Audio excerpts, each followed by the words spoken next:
வணக்கம் அன்பர்களே. அஸ்ட்ரோசிரி சேனல் வாயிலாக நான் உங்கள் அஸ்ட்ராலஜர் டாக்டர் சதீஷ்.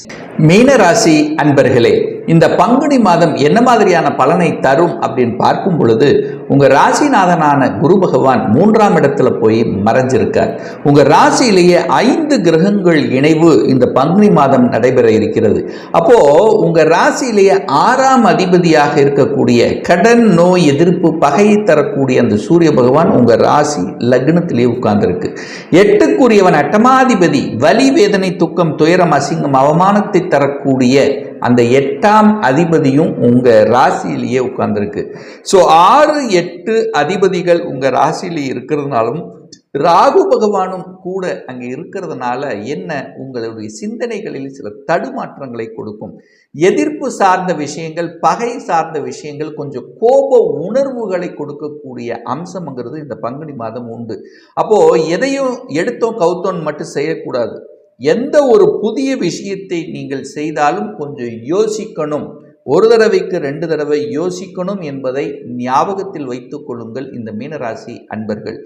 ஏன் சொல்றேன்னா, உங்களுக்கு இப்போ 7.5 சனி நடந்துட்டு இருக்கு. சனி பகவானுடைய பெயர்ச்சியானது வருகின்ற பங்குனி மாதம் 15ஆம் தேதி நடைபெற இருக்கிறது. அப்போ அந்த சனி பகவானும் உங்க ராசியிலேயே உட்கார போகிறார். விரயத்தை கொடுக்கக்கூடிய அந்த சனி பகவான், அப்போ சனி உங்க ராசியிலேயே இருக்கும் பொழுது என்ன ஆகும்னா, சனிங்கிறது ஒரு இருட்டு கிரகம் அல்லவா, ஒரு பாவ கிரகம் அல்லவா, அங்கே கூட ராகுவும் இருக்கார்.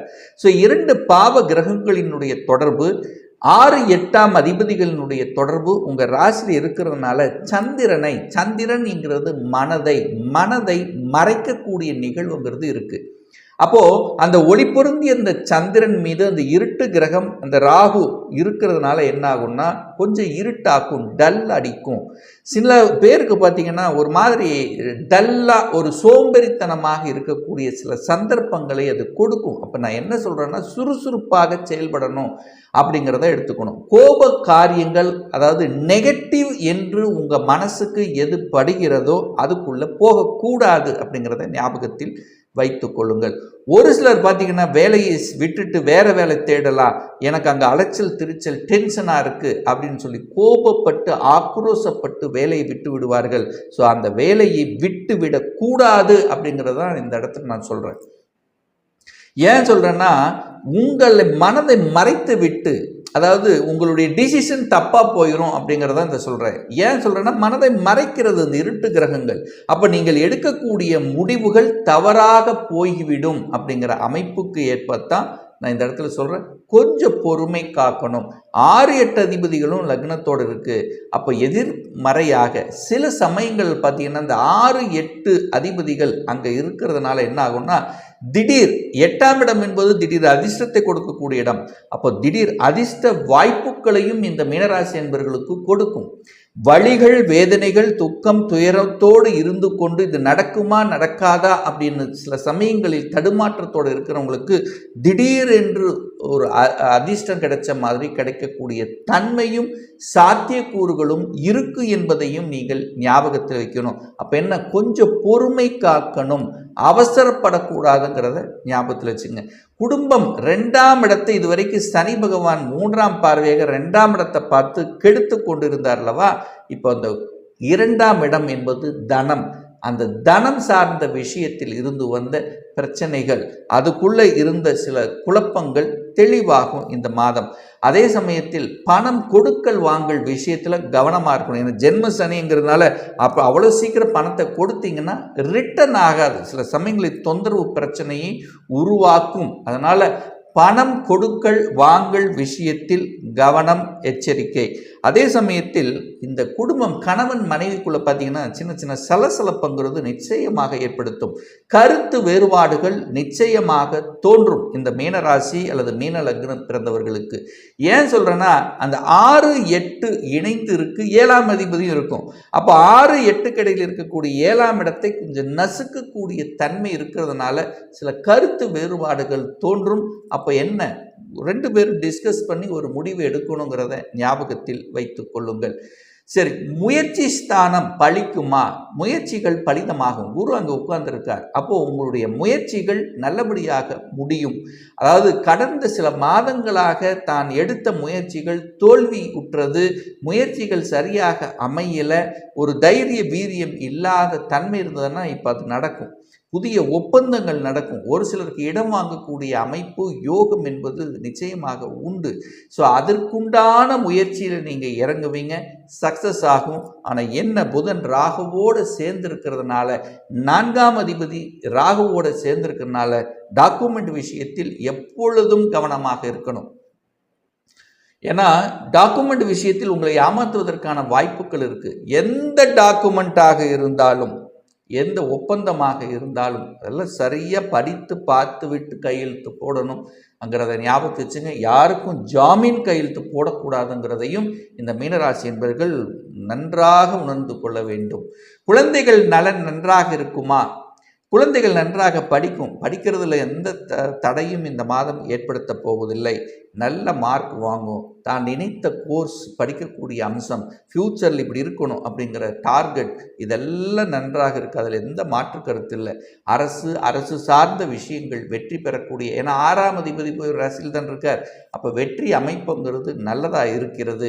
ஆனால் என்ன, ஹெல்த் விஷயத்தில் மட்டும் இந்த மீனராசி என்பவர்கள் கொஞ்சம் அக்கறை எடுத்துக்கொள்ளணும். கடன், நோய், எதிர்ப்பு, பகை, வம்பு, வழக்கு, இந்த விஷயத்தில் ரொம்ப ரொம்ப கவனமாக இருக்கணும். அதுக்குள்ளே போனீங்கன்னா ஒரு இழுத்தடிச்சிட்டே போகும், சிக்கலாக இருக்கும், மனம் பாதிக்கும், எண்ணம் பாதிக்கும், கூட இருக்கிறவங்க சேர்ந்து பாதிப்பாங்க, உங்கள் மனசு நிலையாக இருக்காது, எல்லாமே இருக்கும் ஆனால் எதுவும் இல்லாத தன்மை அப்படிங்கிற ஒரு நினைப்பில் இருக்கக்கூடிய தன்மையை உருவாக்கிவிடும். கூட்டு தொழில் செய்யணும், அதாவது ஒரு சொந்த தொழில் ஆரம்பிக்கணும் அப்படிங்கிற எண்ணம் ஒரு சில மீனராசி என்பவர்களுக்கு வந்தால், அது பணத்தை போட்டு செய்யக்கூடிய தொழில்கள், காசு பணம் மூலதனம் போட்டு செய்யக்கூடிய ஒரு தொழிலை ஆரம்பிக்கணும் அப்படின்னு நினச்சிங்கன்னா கொஞ்சம் யோசித்து செய்யணும்.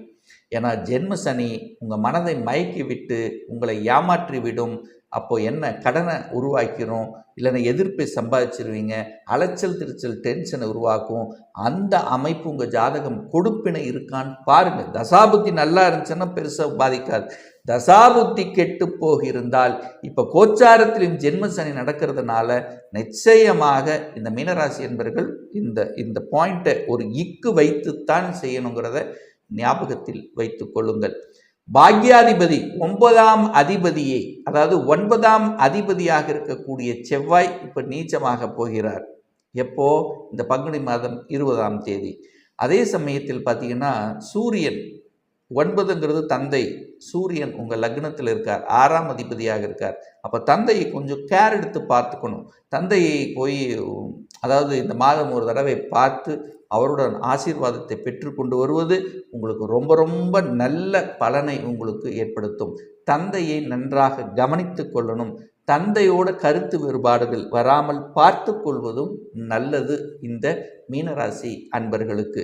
10ஆம் அதிபதியாக யார் இருக்கார்? குரு பகவான். தனக்கு 6ல் போய் மறைஞ்சிட்டார். பார்த்தீங்களா, தொழிலையே வேலையிலையும் அழுத்தம் ப்ரெஷருங்கிறது நிச்சயமாக இந்த மீனராசி என்பவர்களுக்கு இருக்கும். அலைச்சல் திருச்சல் இருக்கும். 10க்குரியவன் தனக்கு 6ல் போய் மறைஞ்சிருக்கார். சனி என்பது தொழில்காரகன் உங்கள் ராசிலேயே போய் உட்கார்ந்துருக்கு. ஸோ அதை செய்யலாம் இதை செய்யலாங்கிற எண்ணங்களை கொடுக்கும். ஆனால் விட்டுறக்கூடாது, வேலையை விட்டுறக்கூடாது.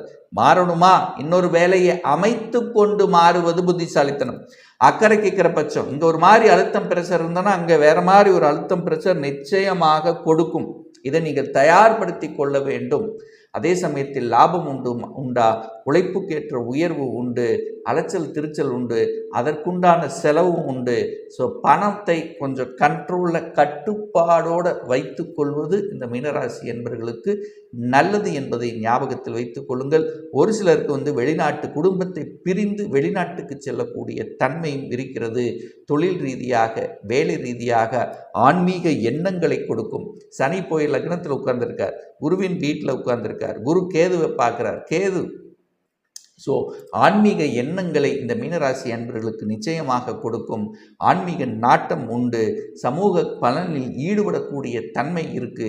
அதன் மூலமாக மதிப்பு, மரியாதை, கௌரவம் நிச்சயமாக ஏற்படுத்தும். ஒரு நல்ல தெய்வ வழிபாடு இந்த மாதம், பங்குனி மாதம், குலதெய்வத்தை கெட்டியாக பிடித்து கொள்ளுங்கள். குலதெய்வ வழிபாடு ரொம்ப ரொம்ப இம்பார்ட்டன்ட் இந்த மீனராசி அன்பர்களுக்கு.